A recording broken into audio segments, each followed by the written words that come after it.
Dekabr ayıdır. Azərbaycanın yüksək dağlıq bölgəsində artıq qarın çiyin-çiyinə dayanmalı olduğu günlərdir. Amma hələ də bu yamacları boz torpaq örtür. Son illərdə qışın təqvimi dəyişib. Qar gecikir, sular azalır, yay isə daha isti keçir.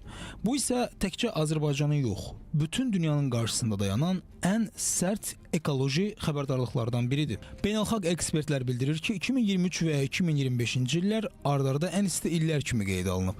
Xüsusilə Cənubi Qafqaz regionunda qar örtüyü 20-30% azalıb və bir çox çaylarda da suyun səviyyəsi 15-40% aşağı düşüb. Və bütün bunları nəzərə alsaq, deyə bilərik ki, qış fəsli təxminən bir ay gecikir. Bəs qarın gec yağmasının əsas səbəbi nədir? Azərbaycan regionu üçün proqnozlar nələrdir? Hal-hazırda Azərbaycanda dağlıq ərazilərdə qar örtüyünün belə zəif olması əlbəttə ki, növbəti ildə Azərbaycanın müxtəlif sektorlarının su ilə təminatına çox ciddi təhlükə yarada bilər. Çünki qar örtüyü ilk növbədə dağlarda akkumulyasiya olunan su deməkdir və bu da yaz və yay aylarında, eləcə də yayın sonuna yaxın kənd təsərrüfatının su ilə təmin olunmasında çox mühüm rol oynayır. Ümid edirik ki, dekabr, yanvar və fevral və martın əvvəllərinə qədər Azərbaycanın dağlıq ərazilərdə qar örtüyü çox yaranacaq.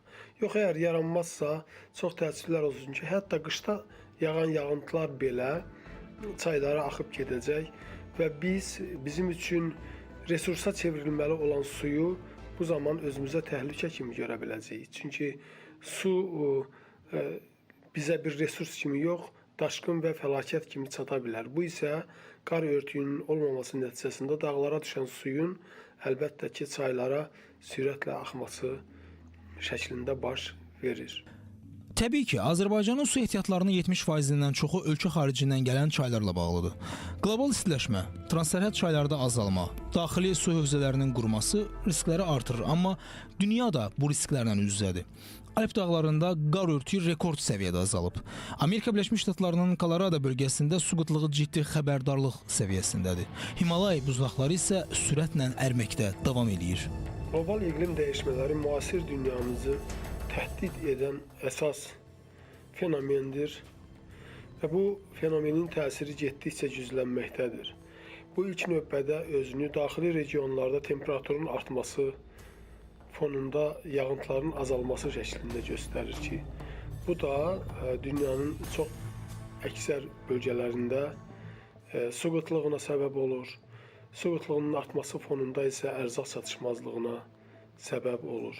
Temperaturun artması fonunda atmosfer yağıntıları azalır. Paralel olaraq təbiət hadisələrinin ekstremallığı da artır. Ekspertlərin fikrincə bu cür riskləri aradan qaldırmaq üçün bir neçə vacib məsələlər üzərində dayanmaq lazımdır. Məsələn, su idarəçiliyi yenilənməlidir, yağıntı suları toplanmalıdır, buzlaq monitorinq sistemləri aparılmalıdır, su israfı minimuma endirilməlidir, layihələrin iqlim adaptasiyası ilə bağlı planlamalar həyata keçirilməlidir və region ölkələri ilə artıq su diplomatiyası qurulmalıdır.